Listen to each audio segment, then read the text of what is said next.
때 반드시 하나님 백성들은 선을 행함으로 믿음을 지켜서 하나님 말씀대로 힘써 순종함으로 또 양심을 쓰므로 이렇게 선을 행하고 그때 당하는 고난 잘 받으면서 인내하면서 견디면서 끝까지 승리해 나가라. 그게 하나님의 뜻입니다. 우리가 잘 아는 대로 그걸 통해서 우리의 믿음이 자라게 되고 또 하나님이 가까워지고 또 물론 하늘의 영광과 또 칭찬과 상급도 더 커지고 그리고 예수님을 닮아 나가는 그러니까 모든 좋은 것이 이 속에 있다. 선을 행함으로 고난을 당하는 그 과정에서 이것이 우리에게 주어지는 것입니다. 그러니까 우리 하나님이 전지전능하신 하나님이십니다. 독생자를 주시까지 우리를 사랑하시는 하나님이십니다. 그런데도 여러 가지 하나님 백성들이 땅에서 많은 고난을 겪는 거 왜 그러시는가? 바로 선을 행함으로 고난 받게 하셔서 그 놀라운 은혜와 복을 다 주시려고 그를 원하셔서 선을 행함으로 고난 받으라는 것입니다. 그래서 두려워하지 말고 오히려 이건 기뻐할 일이지 두려워할 일이 아닙니다.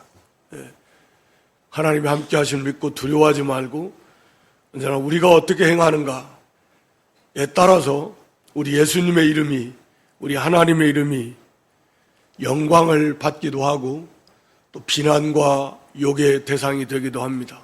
두렵고 떨림으로 우리가 거룩한 행실을 통해서 선한 행실을 통해서 그리스도를 증거해 나가는 그런 믿음들이 되어야 될 것입니다. 이렇게 선한 양심을 우리에게 쓰면서 언제나 선을 행해 나갈 것을 말씀하고 있습니다.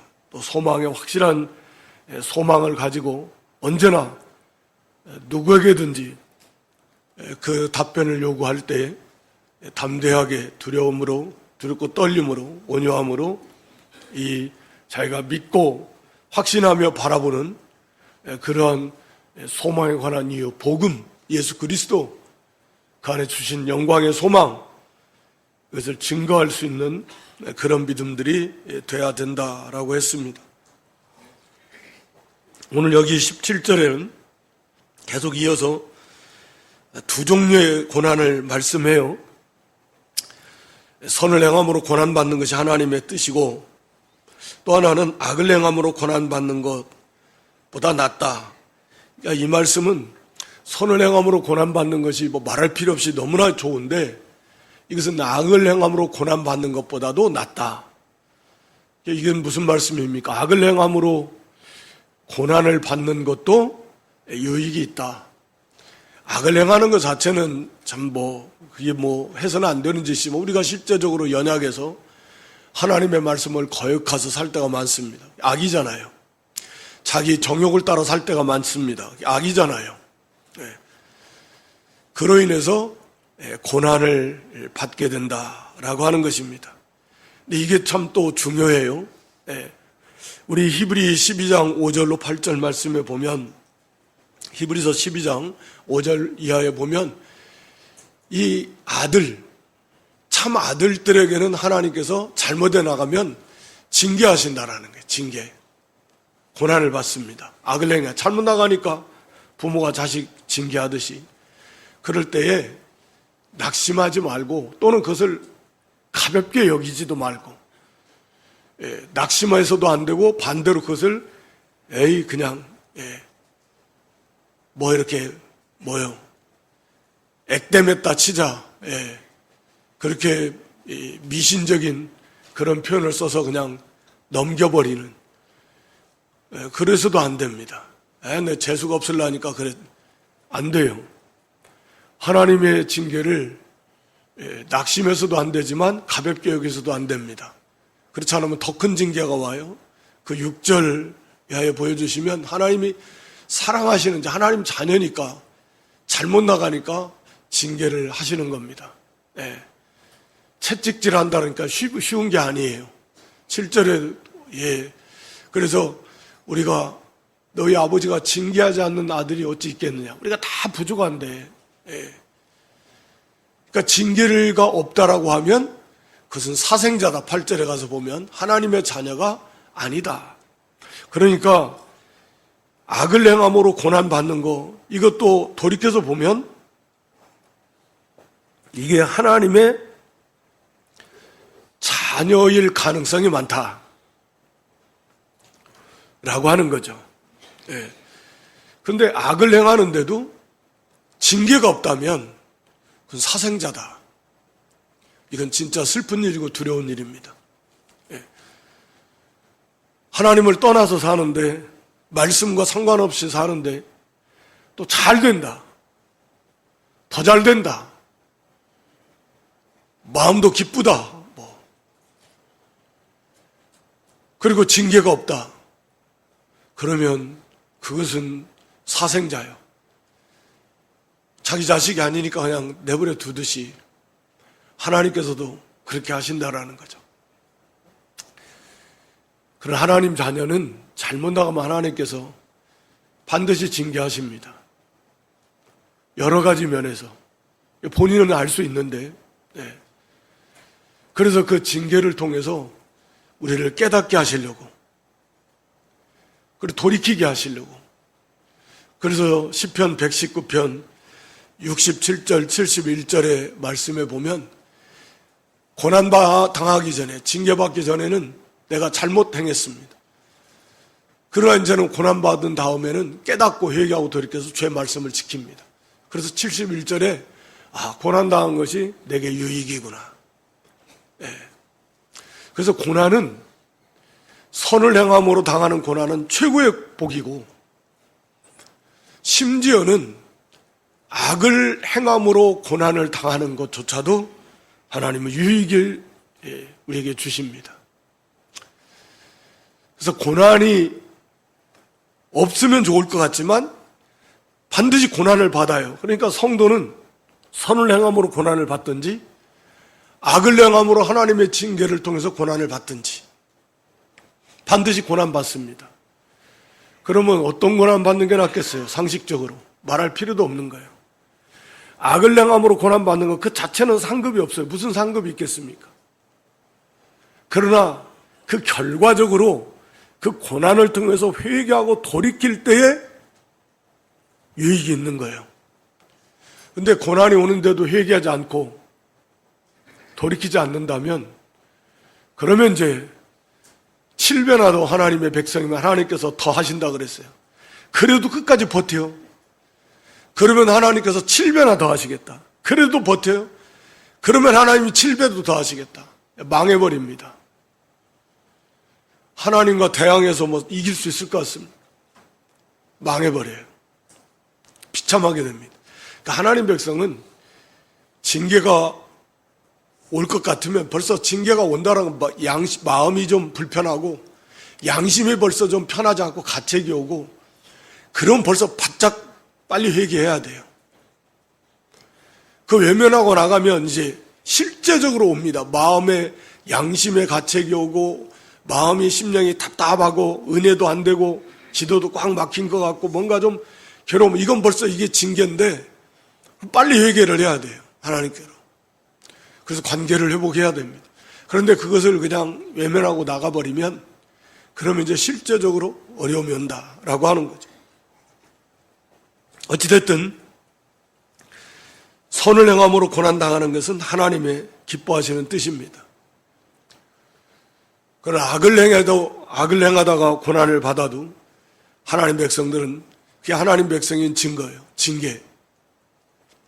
그래서 참으로 회개하고 하나님께로 돌이킬 때에, 그래서 이제는 선을 행함으로 나아가는, 그게 결과적으로 유익이 된다라고 하는 것입니다.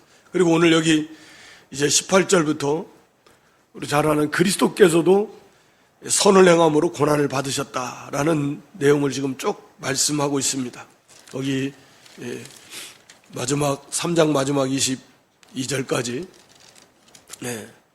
그러니까 앞에서도 그리스도께서 우리를 위해서 고난의 자체를 따라오라고 고난을 받으셨다. 그리스도께서도 선을 행하심으로 고난을 받으셨습니다. 그리스도께서 18절에 보면 그리스도께서 당하신 그 고난의 성격은 단번에 죄를 위하여 죽으셨다. 그러니까 주님이 단번에라는 것은 두 번이 필요 없는 그 자체로서 완전하다라는 거예요. 완전한 고난. 그러니까 완전한 선을 행함으로 당하신 그런 완전하고 영원한 그런 선을 행함으로 당하신 고난입니다. 그러니까 고난의 의미도 완전한 고난이시고 영원한 고난, 영원한 효력을 발휘하는 그런 고난이에요. 그리고 그러니까 주님이 당하신 고난, 비슷한 고난 당하기 쉽지 않아요. 주님이 당하신 고난과 같은 고난을 당할 수 있는 사람은 없고 불가능하고, 그러니까 최고의 고난을 우리 주님은 당하셨습니다. 우리와 똑같은 사람이 되셔서. 그리고 그 내용도 이제 죄를 위해서 죽으셨습니다. 다시 말하면 우리의 죄를 위해서, 하나님 택한 백성들의 죄를 위해서 대속의 죽으심을 죽으셨다. 그리고 의인으로서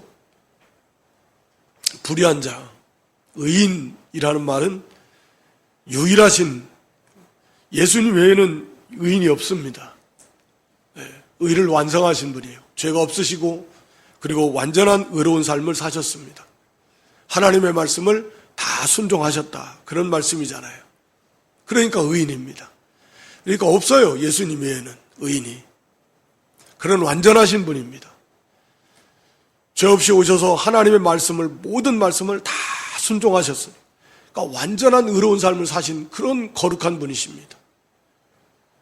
그런 분께서 불의한 자들, 즉 우리들, 이 죄인들, 불의한 자를 대신하셨습니다.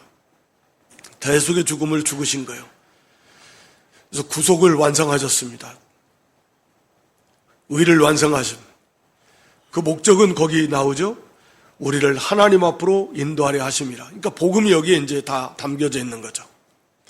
그리스도께서 단번에 의를 완성하시고 우리의 죄를 위해서 대신 죽으시는 완전한 속죄 제사, 완전한 선을 행하시고 그리고 완전한 고난을 당하신 그런 참 그리스도, 메시아이시다 라고 하는 것을 이 복음을 여기서 다 말씀하고 있습니다. 그래서 우리를 하나님 앞으로 인도한다. 하나님과 화평하게 하신다. 하나님 앞으로 인도해서 하나님 앞에 가까이 나아가서 하나님과 서로 교제하게 하시고 하나님을 섬기게 하시고 하나님과 화목한 관계를 갖는, 이게 구원입니다. 이건 말할 수 없는 영광입니다. 하나님을 가까이 하는 것보다 더 큰 복은 없다 그랬어요. 하나님 앞에 나갈 수 있는 존재가 없잖아요, 사실은. 우리가 출애굽기 10장, 19장에서도 보면 하나님께서 이 모세를 통해서 막 경계합니다. 산 위로 올라가지 말라 딱 줄을 쳐놓고, 만약에 거기에 선을 넘으면 사람이든 짐승이든 즉사합니다. 하나님의 그 거룩하심을 훼손하니까. 그래서 반복해서 모세에게 내려가서, 모세가 다 말했다고 해도 또 내려가서 거기 넘어오지 않도록, 하나님의 그 거룩하신 분이요, 그걸 침범하면 즉사합니다. 하나님이 그렇게 위대하신 분이요, 감히 하나님 앞에 나갈 수 없어요. 모세 같은 사람도 직접 하나님 볼 수 없습니다. 하나님이 지나가신 그 영광의 광채 뒷모습, 말하자면 그림자와 같은 그런 정도만 보는 거예요. 그런데 이제 우리가 하나님 앞에 가까이 나아가는 예수 그리스도로 말미암아서 하나님의 존전에 가까이 나아갈 수 있는 그런 존재가 된 거죠. 정말로 엄청난 그런 그 구원이 말로 다 할 수 없는 엄청난 것이다라고 하는 걸 우리에게 말씀해 주고 있습니다. 우리가 하나님 앞으로 가까이 나아간다. 하나님이 가까이 함이 내게 복이다.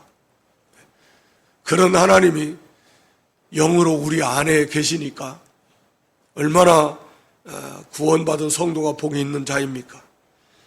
그래서 여기 고난받은 예수님께서 그 고난을 다 받으신 다음에 그 고난받은 결과를 거기 19절부터 쭉 말씀하고 있어요. 예수님께서 육체로는 죽임을 당하시고 영으로는 살리심을 받았다. 이제 고난의 결과인데 육체로는 죽임을 당하시고 영으로는 살리심을 받았다. 이 말씀은 육체로 죽임을 당하셨다라는 건 우리가 잘 아는 대로 십자가입니다. 대속의 죽으심, 주님의 고난의 최고봉, 십자가. 네. 하나님의 그 진노의 심판을 받으시는 거죠. 이 고난의 깊이는 우리가 몰라요. 네. 아무리 알고 싶어도 그 고난의 크기를 다 알 수 없습니다. 그러니까 하나님 앞에서 모든 택한 백성들의 죄를 다 짊어지시고 그 죄값으로 하나님의 진노의 심판을 받으시는 거예요. 하나님과의 영원 가운데 완전한 그 사랑의 교제를 나누시던 그 사랑의 관계이신 아버지 하나님께로부터 이제는 완전히 죄인으로서 그 엄위하신 공의로우신 하나님의 진노의 심판을 받으시는 그 고통은 그러니까 우리가 다 헤아릴 수가 없는 것입니다. 그래서 육체로는 죽임을 당하셨다는 건 예수님이 우리와 똑같은 사람이 되셨으니까 그 십자가를 지셨다 그 말씀입니다. 그리고 영으로 살리심을 받았다는 건 부활하셨다. 신령한 몸으로 부활하셨습니다. 영적인 몸으로 부활하셨습니다. 우리가 고린도 전서 15장 42절로 44절 부활의 몸에 대해서 말씀하고 있습니다. 죽은 자의 부활도 그와 같다. 썩을 것으로 우리 육신 썩을 것으로 심고 죽는 것을 심는 것 같다. 그러면 이제 우리가 부활의 몸은 썩지 아니할 것으로 다시 살아난다. 또 43절에도 보면 우리 육신에 욕된 거, 죄를 많이 지었던 그 죄악된 몸이지만 이제는 다시 부활하는 이 몸은 영광스러운 몸이다. 영광스러운 몸. 예. 그리고 이 몸은 약한 거지만 부활의 그 몸은 강한 몸이다. 그리고 44절에 이건 육신의 몸이지만 이 부활의 몸은 영적인 몸이다. 신령하다라는 건 신령은 영이라는 말이잖아요. 영적인 몸이에요. 예. 그러니까 육의 몸이 있은즉 영의 몸도 있어요. 우리 예수님이 육신으로 죽임을 당하셨지만 영으로 살리심 받았다는 건 신령한 몸으로 부활하셨다. 완전한 그런 영광스러운 부활. 우리도 그렇게 됩니다. 우리도 이제는 이 육신은 다 벗어놓고 죽지만 그걸 죽음이라고 표현하지만 성경은 잔다. 그러나 이제 우리도 예수님과 같이 신령한 몸으로 영적인 몸으로 부활하게 될 것입니다. 그래서 이것은 말할 수 없는 위대한 승리요. 구원을 완성하신 것입니다.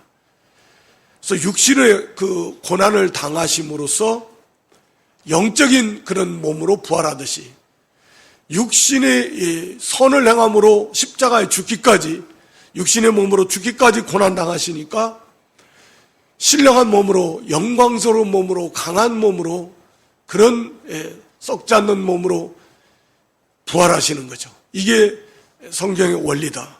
그래서 우리가 고린도후서 4장 11절이나 5장 4절에 보면 육신의 고난을 당하는 거 그럴 때 영의 생명이 우리 속에 나타나게 되는 것입니다. 5장 4절에도 마찬가지예요. 그래서 썩을 것이 생명에게 삼킨 바 되어지는 거예요. 이게 선을 행함으로 당하는 고난이에요. 선을 행함으로 고난을 당해서 육신은 예를 들어 죽어요. 육신이 어려워지지만 영의 새 생명의 역사는 더 풍성해진다. 부활의 영광도 더 크게 되고 하늘의 상급도 칭찬도 존귀도 기업도 권세도 말할 수 없이 더 커지게 된다. 이게 선을 행함으로 고난당하는 거예요. 예수님이 선을 행함으로 최고의 선을 행하심으로 최고의 고난을 당하심으로 십자가에 죽으셨습니다. 그러므로 가장 존귀한 그런 최고의 영광스러운 몸으로 부활하셨어요. 그러니까 모든 우리 성도들 다 부활할 건데 모든 부활한 하나님의 백성들 가운데 우리 예수님만큼의 그런 수준의 부활의 영광은 없습니다. 뭐 사도 바울 같은 사람도 마찬가지. 안 됩니다. 그러니까 최고의 선을 행하시고 그러므로 최고의 고난을 받으셨습니다. 그 결과가 가장 영광스러운 몸으로 부활하셨다라고 하는 거죠. 그러니까 우리도 부지런히 예수님을 닮아서 예수님을 따라서 좀 선을 행함으로 고난의 고난을 자꾸 더 받을수록 그렇게 영광스러운 그런 부활, 영광스러운 구원에 참여하게 될 것이다 하는 것을 지금 우리에게 가르쳐 주고 있는 것이죠. 그러면서 이제 거기 19절에서 보면 예수님께서 또한 영으로 가서 옥에 있는 영들에게 선포하셨다. 옥에 있는 영들은 어떤 사람들이냐면 20절에 노아 시대에 그때 이제 믿지 않고 노아가 방주 예배할 동안에 하나님이 이제 120년 후에 물로 홍수로 심판하신다 했다.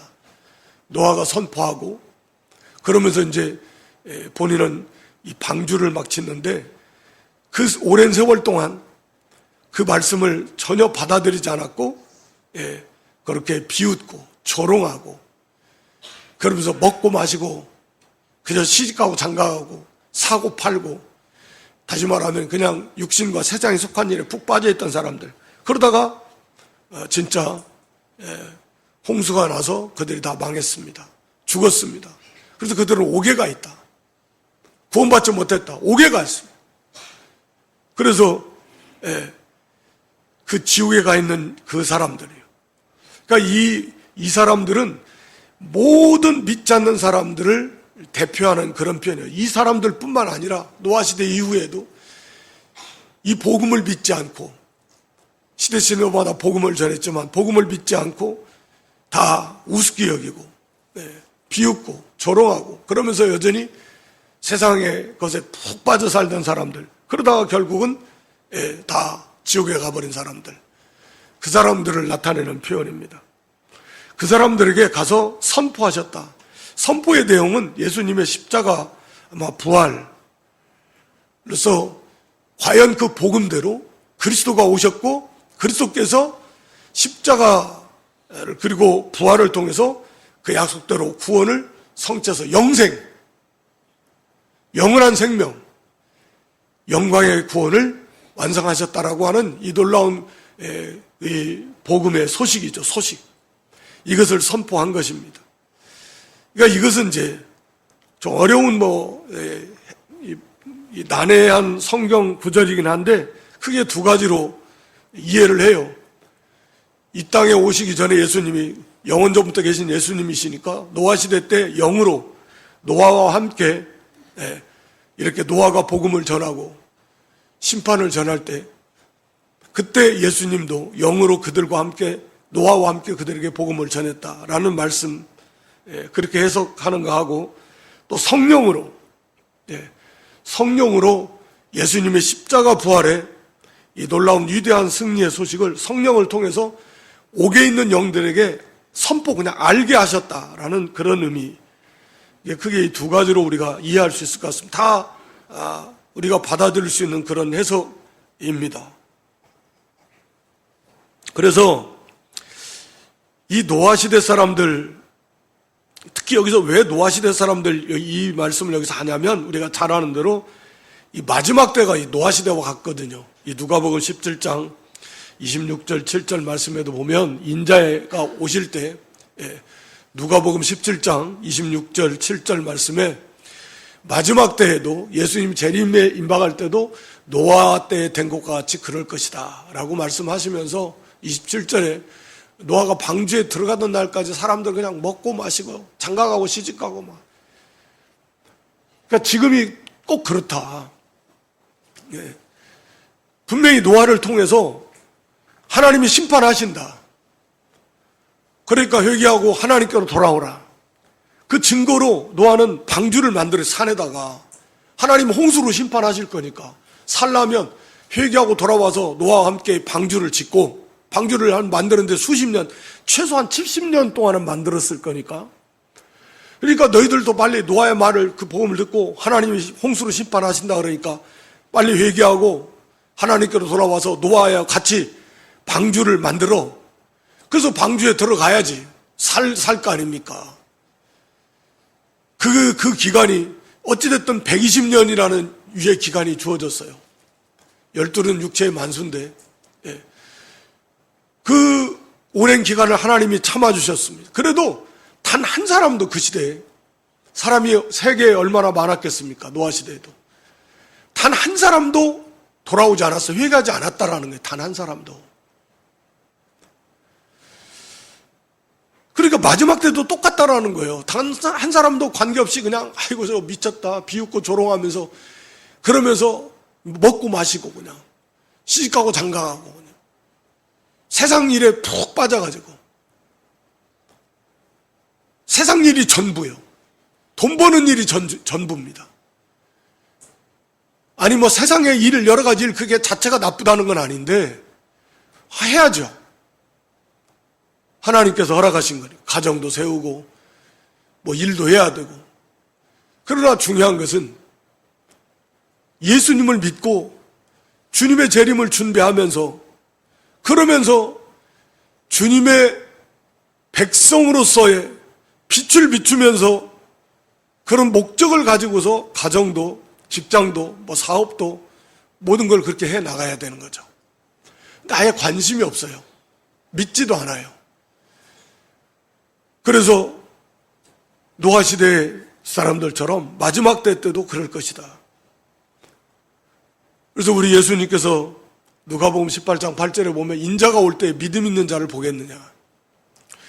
그렇게 많지 않다. 믿음 있는 자가 많지 않을 것이다. 라고 이렇게 말씀하셨거든요. 이게 참 문제예요.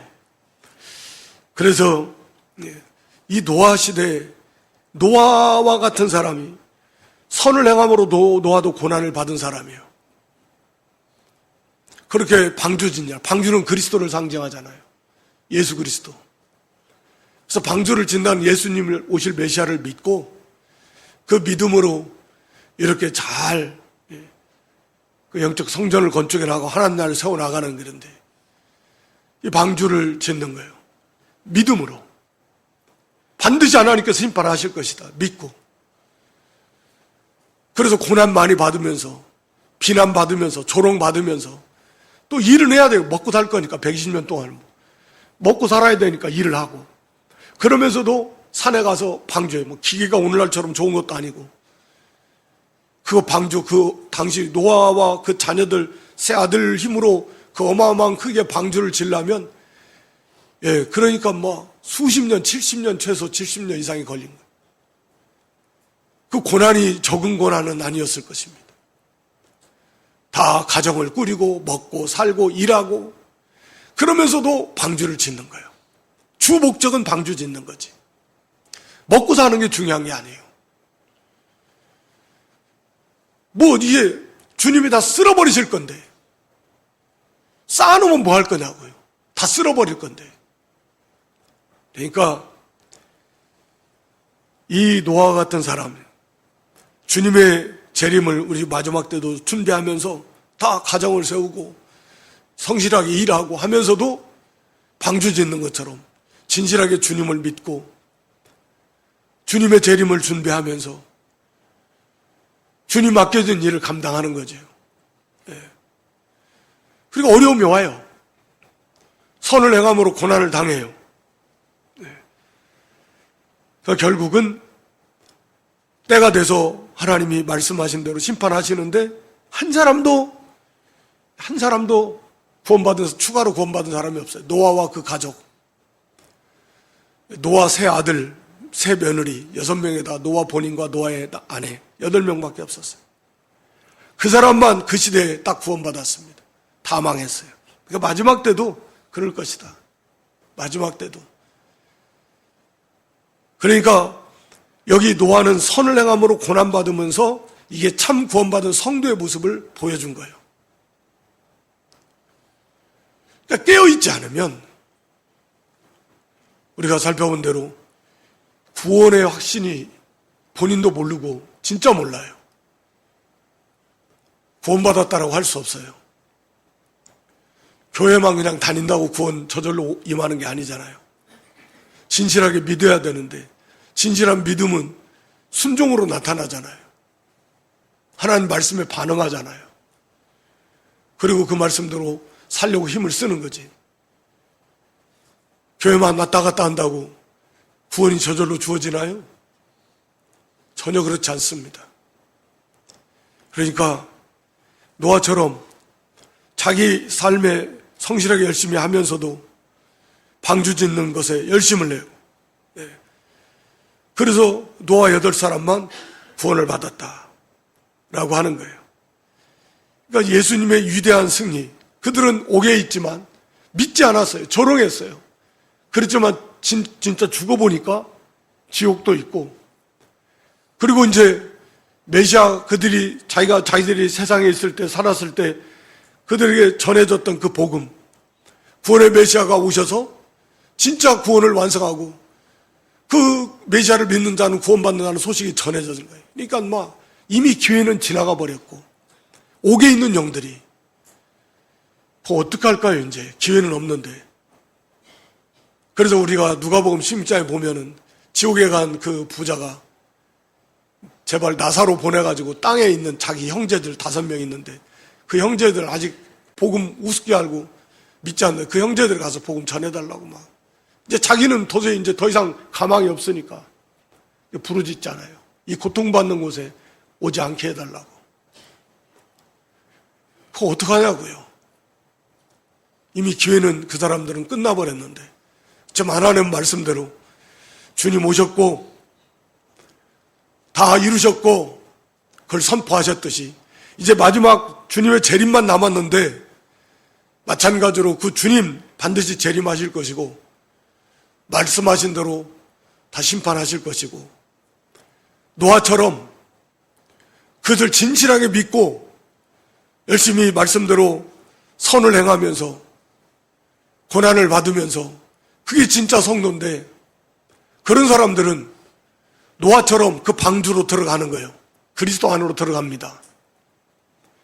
그래서 여기 물로 심판을 하셨는데 21절에 물은 예수 그리스도께서 부활하심으로 말미암아 이제는 너희를 구원하는 표다. 그 세례.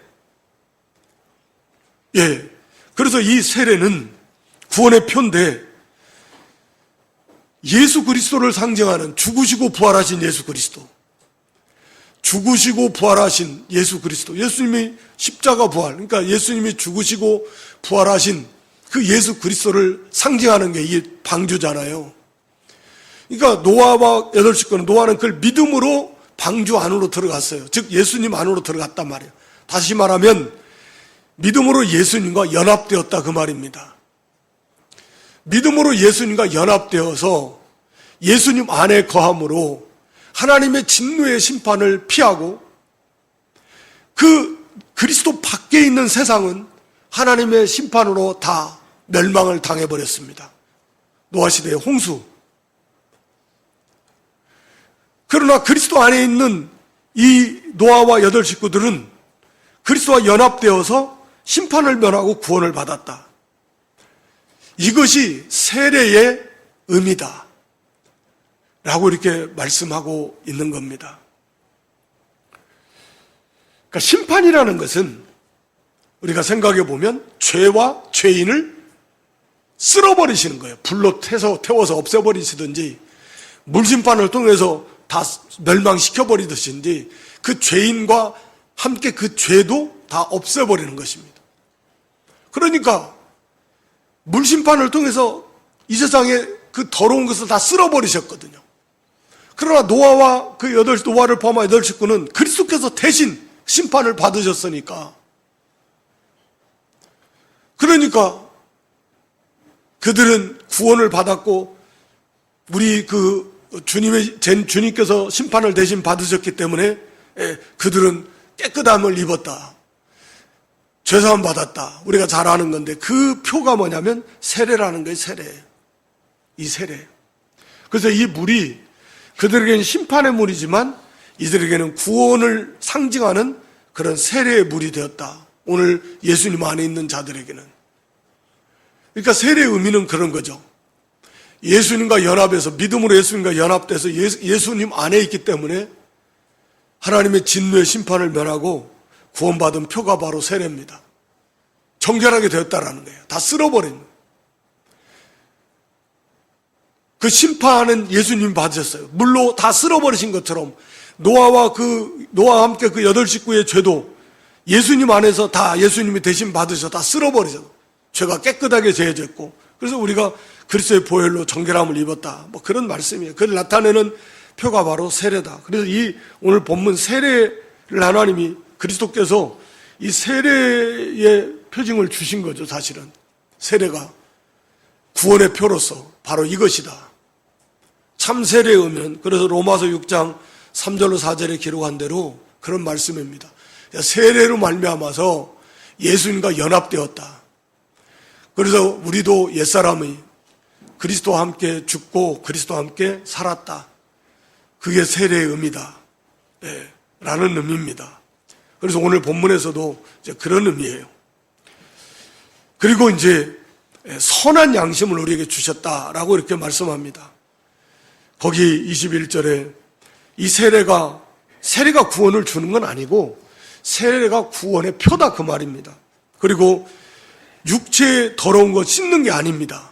뭐 예를 들어서 뭐 세례가 뭐 물속에 들어갔다 나오는 침례도 있고 물을 뿌리는 세례도 있고 다 같은 의미인데, 그게 뭐 육체에 더러운 거 씻는 의미가 아니고 우리가 잘 아는 대로 우리의 양심을, 영을 중생시키고 새 생명을 주시고 우리의 마음을 정결케 해서 그 선한 양심을 우리에게 주셔서, 그래서 이 선한 양심으로 하나님을 잘 섬길 수 있도록 하신다. 이제 그런 의미거든요. 그래서 육체의 더러운 것을 제하여 버림이 아니요 하나님을 향한 선한 양심의 간군이라 라고 21절 이렇게 말씀합니다.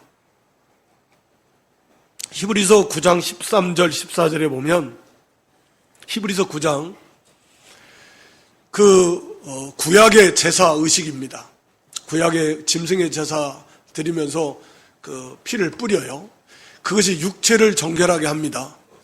당장 망해야 되는데 그 육체를 하나님이 그 제사 의식을 통해서 그 육체의 죽음을, 그 죄를, 더러움을 제해버려요. 근본적인 죄가 없어지는 건 아니지만, 그래서 이제 육체를 정결하게 하는 효력이 있어요. 그건 단회적이고 일시적인 것입니다. 그렇다고 하면 14절에 그리스도의 그 대속의 피의 공로는 너희 양심을 죽은 행실에서 깨끗하게 한다. 그러니까 양심을 깨끗하게 능히 하고도 남는다 그 말입니다. 그리고 히브리 10장 22절에도 같은 말씀인데요. 마음의 뿌림을 받아서 이 악한 양심으로부터 벗어나고, 그러니까 우리가 구원받기 전에는 이 양심도 타락해서 악한 양심이고 악을 행할 수밖에 없는데, 이제 우리가 구원을 받아서 참으로 새 생명을 받아 중생해서 이제는 이 양심이 이제는 완전히 선한 양심을 갖게 되었다. 그러므로 그 선한 양심을 써서 하나님을 바로 섬길 수 있게 해주셨다. 이게 이제 예수님의 그 선을 행함으로 고난당하신 십자가 부활의 결과로서 우리에게 주어진 것 중에 하나가 뭐냐면 선한 양심이다 그 말입니다. 그래서 이제는 우리가 그 선한 양심이 하나님을 찾아간다. 우리가 개혁에서는 그랬다 그랬잖아요. 근데 여기서는 선한 양심의 간구. 선한 양심은 언제나 하나님을 간절하게 사모하고 하나님께 마치 부르짖고 하나님께 간구하는, 그래서 하나님의 뜻을 찾고 하나님의 뜻대로 행하기를 간절히 소원하는 것이 바로 이 선한 양심의 역할이다 라고 하는 거예요. 그래서 이 선한 양심은 언제나 하나님의 뜻대로 행하도록 이 양심이 역할을 해요. 이게 중요합니다. 그래서 그 양심을 우리가 쓰라, 양심을 똑바로 쓰라, 그걸 많이 듣고 배우고 그랬는데, 그래서 믿음과 양심, 우리가 디모데전서 1장 19절에도 사도 바울도 믿음과 양심, 믿음과 착한 양심을 가져라, 선한 양심을 가져라. 그래서 이건 뗄 수 없다. 양심을 버리면 믿음은 깨어진다. 믿음의 배는 깨져서 물이 돌아와서 안 된다. 그래서 믿음과 양심이 뗄 수 없는 관계이다라고 하는 것을 우리에게 말씀하고 있습니다. 그래서 이 선한 양심을 우리에게 주셔서 이제는 우리가 이 양심을 가지고 하나님을 바로 잘 섬기는 그런 사람이 되어야 된다. 그래서 그 히브리 13장 18절 말씀에 보면 그 선한 행실을 함으로써 선하게 행하게 함으로 우리에게 선한 양심이 있는 줄 확신한다. 그러니까 선을 행하고자 이렇게 하는 그 욕구를 이 선한 양심이 그런 역할을 한다는 거예요. 그러니까 선한 양심이 있다라는 건 그 사람은 구원받은 사람이다 라고 하는 거니까. 네. 그러니까 이 선한 행실과 선한 양심이 이 관계가 밀접하다는 거예요. 그러니까 양심을 안 쓰면 선한 행실을 할 수 없고, 양심이 그래서 점점점 무디어지고 더러워진다는 것은 믿음을 안 쓴다라는 거고, 우리가 고린도전서 8장 7절 말씀에 보면 양심이 더러워지고 약해진다 이런 표현을 써요. 그러니까 자꾸 믿음을 안 쓰면서 양심이 더러워지고 약해지면 그 사람은 그 선한 행실을 할 수가 없어요. 그래서 인자나 그 선한 행실을, 선한 양심을 가져라. 그러니까 선한 양심을 써서 자꾸 선을 행하고 선한 양심을 가져나가라 라고 하는 것입니다. 말씀드린 대로 이 양심이라고 하는 것은 참 놀라운 것이어서 우리가 똑같은 하나님의 말씀을, 드러난 하나님의 말씀을 순종하는데 이게 겉으로 볼 때는 말씀을 순종한 건데 그 양심의 관점에서 볼 때는 이게 양심을 쓴 것일 수도 있고 안 쓴 것일 수도 있어요. 그러니까 아나니아 삽비라 부부가 이렇게 재산 집을 팔아가지고 하나님 앞에 연보를 드렸어요. 그거 다 귀한 거예요. 누가 볼 때도 야, 저 믿음 좋은 사람이다. 근데 양심 안 썼어요. 하나님 보실 때는 그게 죄예요. 그러니까 우리가 겉으로 볼 때는 다 믿음을 쓰는 것 같은데 근데 이제 양심의 관점에서 딱 보면 이건 아니에요. 그래서 양심을 쓴다라는 것은 제 생각에는 굉장히 중요하고 말하자면 차원이 높은 것 같아요. 겉으로 예를 들어 이 자리에 앉아서 우리가 똑같이 예배를 드려도 이 주일날 교회 나와서 예배 드리니까 참 믿음이 좋다 이렇게 우리가 그렇게밖에 알 수 없어요. 그러나 이제 그 내면을 들어가면 그게 양심의 문제예요. 예. 어떤 마음으로 왔느냐, 어떤 목적으로 왔느냐 뭐 하는 것도 있고, 그러니까 이 봉사하는 것도 봉사를 하니까 난 믿음이 좋다라고 하는데 이제 양심의 세계 속으로 들어가면 과연 이게 진짜 양심을 쓰는 거냐, 양심적으로. 여러분 우리가 그렇잖아요. 양심적으로 뭘 할 때도 자기 양심이 불편해. 여기까지 해야 되나 좀 더 해야 되나, 양심은 좀 더 하라고 하는데 에이 그만하자, 불편한 거거든요. 그것만 한 것도 그거 못하는 사람도 비일비재한데 그 정도만 한 것도 너무 감사하고 다른 사람이 볼 때는 믿음이 좋다는 건데 자기 양심의 관점에서 보면 양심을 안 쓴 거거든요, 이게. 그러니까요, 이 선한 양심을 가지라는 것은 이건 정말 말하자면 믿음의 어떤 최고봉에 이를 수 있는, 계속해서 그 양심에 날카롭게 양심을 써나가면, 양심의 기준은 하나님의 말씀인데 그 말씀을 순종함에 있어서 그 양심의 기준이라고 하는 것은 정말 선의 그 어떤 최고봉을 소원하거든요, 양심은. 그러니까 그걸 자꾸 추구해 나가는데 거기에 따라서 자기 양심이 그 양심을 다 쓴다라고 하면 하나님이 얼마나 기뻐하실까요? 그러니까 얼마나 온전한 그런 선한 행실, 똑같은 선을 행해도 그 양심의 차원에서 볼 때는 그렇게 차이가 많이 있다라고 하는 거죠. 그래서 이 선한 양심을 앞에 선한 양심을 가져라. 이제는 우리가 믿는 자에게 선한 양심을 주셨고, 이제는 선한 양심이 하나님 앞에 늘 간구하면서 우리를 하나님 앞으로 인도합니다. 즉 하나님과 가까워지도록 하나님이 기뻐하실 수 있는 그런 길로 선한 양심은 우리를 자꾸 인도하는데, 그렇게 믿음을 쓰고 양심을 써서 선을 행함으로 고난을 받아라. 결과적으로 22절에 보면 예수님은 지극히 존귀하게 되셨다. 그러므로 우리도 그렇게 예수님과 같이 선을 행해서 고난을 받고 고난을 받을수록 예수님과 같은 영광에 참여하게 될 것이다 라고 하는 것입니다. 그래서 우리도 선을 행함으로 고난을 받으라. 다시 한번 생각하면서 두 종류의 고난이 있는데 반드시 고난은 받아요. 악을 행해도 고난 받을 것이고, 그러나 선을 행함으로 고난을 받는다면 너무너무 복되고 귀한 것인데, 그런데 이제 우리 예수님의 고난을, 선을 행함으로 고난 받으신 그 예수님의 고난을 우리가 생각하면서 이제 우리에게 주신 이 선한 양심, 우리에게 있는 선한 양심, 양심은 다 달라요. 양심의 표준이 다 다릅니다. 믿음을 쓴 만큼, 양심을 쓴 만큼 양심의 표준이 다 다른데, 같은 믿는 사람이라도 선한 양심을 계속해서 써서 나가서 우리가 정말 그리스도의 장성한 분량에 충만한 데까지 이르도록 그렇게 선을 행하고, 또 거기에 따르는 고난도 좀 받아서 그렇게 영광스러운 주님과 같은 그런 영광에 참여하는 그런 저와 여러분 모두가 될 수 있기를 주님의 이름으로 축원합니다. 하나님 아버지, 선을 행함으로 고난 받으라. 이게 하나님 아버지의 선하시고 기뻐하시고 온전하신 뜻이라 그랬습니다.